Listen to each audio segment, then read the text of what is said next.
In this sport, they want weight transfer front to back, but not side to side. We prepare now for a Bigfoot shootout. A couple of vehicles are identical. Firestone, Firestone. Ford, Ford. Supercharged by BDS, BDS. Keep going. What you're saying is these trucks are almost identical. Yeah, if you're in the decal business, you got all kind of decals out there right now. All the sponsors represented on the side of these guys. And, you know, they do bring a lot of exposure to their national sponsors, and that's what it's all about. Looky here. Near lane. Oh, Runte really drilled Brass. He got the whole shot, and it was all Dan Runte. Dan Runte caught a Brass asleep at the wheel. Boy, that's something you just don't see. No, well, the ET wasn't there either, a 560. So take a look again, but the left side there, lane nearest the camera, and a big hole shot, a big margin right there for Dan Runte. And here is Dan Runte with Army Armstrong. Looks like a real hard race between you and Andy, but it looked like he had some kind of a problem on the starting line. Were you aware of that? No, I wasn't. He didn't say anything. We all got radio communications. He didn't say anything on the line. It appears he lost his brakes on the line, so he had to go up to neutral to stay at the line without falling through into the red light beam. It was real tough. I figured he'd be more of a run than that, but with the problem like that, you can't do anything but what he did. Well, Kirk Dabney, in his first Final Four appearance of the year, will take on Fred Schaefer. Earlier, Army had a chance to talk to Fred about the caliber of competition in today's Penda Points race.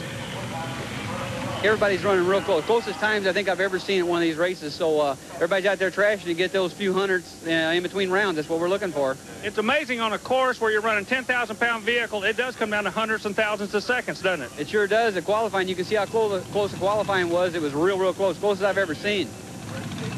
Well, there's a look at Fred Schaefer, Pontoon Beach, Illinois. He pulls up against Kirk Dabney, the overkill. Dabney's in what we've been calling the good lane. Schaefer goes to the bad lane. He referred to qualifying. The qualifying quickness can put you on the good side of this ledger. That's where Dabney is right now. You talked earlier about Fred Schaefer losing some chemistry. Well, maybe he's getting the chemistry back this weekend. He's overdue for a good run. Oh, man, everybody in the whole world thought he was going to dominate this series just like that run. Well, he did dominate that when the far lane takes the victory. Fred Schaefer, 5 seconds. A good ET for Fred Schaefer, the best run he's had all season. Well, the world record is a 498. He goes a 5. Maybe he's found a handle, but the big story is, what lane was he running in, Gary? Well, he's been running in what we call the bad lane. So for him, anytime you win, it's a good lane. Man, oh man, and it looked good. It looked smooth. Well, a 5 flat, that's awesome.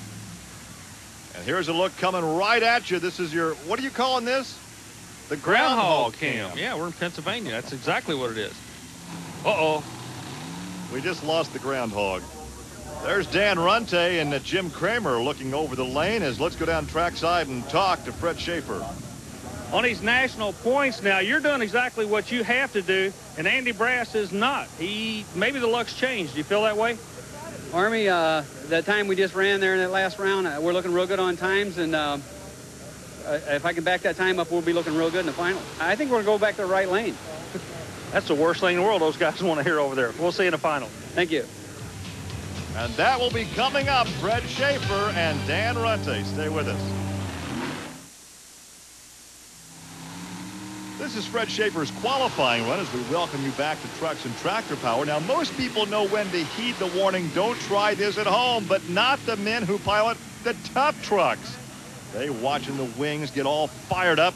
Now, this is John Donahue in his Toyota, and he spits up right off the right front corner. Yeah, but, Gary, you know, they talk about trucks. Well, we don't need no stinking trucks in Bloomsburg to hit the tower. As old Leroy comes out and turns into an instant crowd favorite with his non-truck appearing vehicle. Yeah, full-bodied Chevrolet for Leroy Weichel. Now, watch this as he charges the hill, and looks like he snaps the front axle. The bomber class beauty if I've ever seen. But listen to the crowd. Now, these guys were all charged up because Ed Bruce was here today. And from the short wheelbase division, this is John Mooney rounding the bend and setting sail with his Jeep. And watch as he encounters rough seas. Boom. Well, I'll tell you what. Another broken axle. Da, da, da, da, da, da. But this man, Jan Klinkner, was the toughest of them all on this day. We saw him last week in his relatively clean classic Jeep Wagoneer. Gary, I'm telling you, you don't need no stinking truck to hit that tire. Jan is an instant hero. A world-famous person all of a sudden. Check this out. Look at the people standing ovation, just like the NASCAR boys. It looks like victory lane at a NASCAR race. I thank my sponsors. Top Trucks, one of the many entertaining facets of these jamborees, which offer a little something for everyone. Browse the manufacturer's midway and pick up on the latest of aftermarket parts and accessories. There's also several categories of show and shine competition. Contact the Special Events Promotion Company and take part in the four-wheel fun. We are now set for the finals. Fred Schaefer and Dan Runte. There is Runte to your right, Fred Schaefer on the left. It's Ford against Dodge. No Chevrolet today.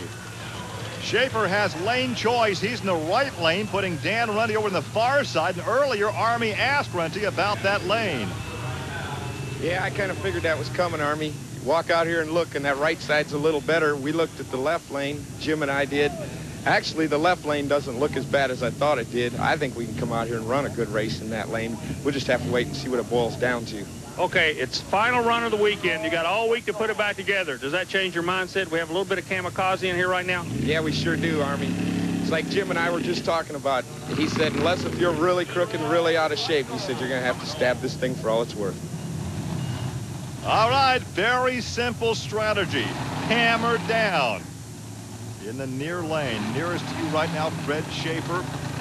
We're talking the Dodge Ford, but you also got Firestone and Goodyear. You got bragging rights, sponsors' names on the sides of the vehicle. They're both going to the lanes. All right, Fred Schaefer near. Dan Runte the far lane. This is for, as they say, all the marbles here in Bloomsburg. They leave together. First jump together. No man's Looks lane, like Gary. the Ford. Yeah. The Ford. Dan Runte in the far lane. Dan Runte takes the victory. Fred Schaefer at a 5.067, but look at Runte, 4.96. The quickest ever. The quickest ever, a 4.96 for the Bigfoot Power Wheels team. Dan Runte doing the driving in the final on a beautiful, picture-perfect run. Both drivers, nothing to be ashamed of here. This was a clean race. And there is the margin of victory as we go down trackside. Army? The fastest monster truck run in the history of the sport is 4.967. Dan Patrick was the first to go into the Ford today with a Chevrolet, but you guys with the Fords came back and went, that's the quickest ever. We've been shooting for Fords all weekend, Army. I don't know what to say, but got to thank the great crew we got, Bob and Ford Motor Company, for letting me be out here. I love it. I'll tell you what, you're doing a fine job. You're an awfully good driver when you came into the thing. Jim, come over here real quick. You got to be proud of this kid. You guys are the quickest in the world now. He's coming on. I tell you what, we talked about it. He knew what he had to do. And the truck, we kept giving a little more. We're squeezing the truck tight. I got to admit that. But this Ford's coming on. The Firestone's bit. Fastest time. Fastest monster truck ever. Congratulations. Congratulations. Hey, if I was going to buy a pickup truck tomorrow, what kind should it be? Better go buy a Ford. 496, Bob. All right, bud. You could hear the emotion in Dan Runte's voice. As Runte closes just a bit, he's second in the points. Brass continues to lead, then it's Schaefer, Paul Schaefer, and Kirk Dabney. So a big day for Dan Runte and the Bigfoot crew. The Power Wheels Bigfoot takes the victory here in Bloomsburg, Pennsylvania. Hope you enjoyed today's fast monster truck racing. For Army Armstrong, I'm Gary Lee. We'll see you next week on Trucks and Tractor Power. Now here's news and exciting video release from Diamond P Sports. Bring the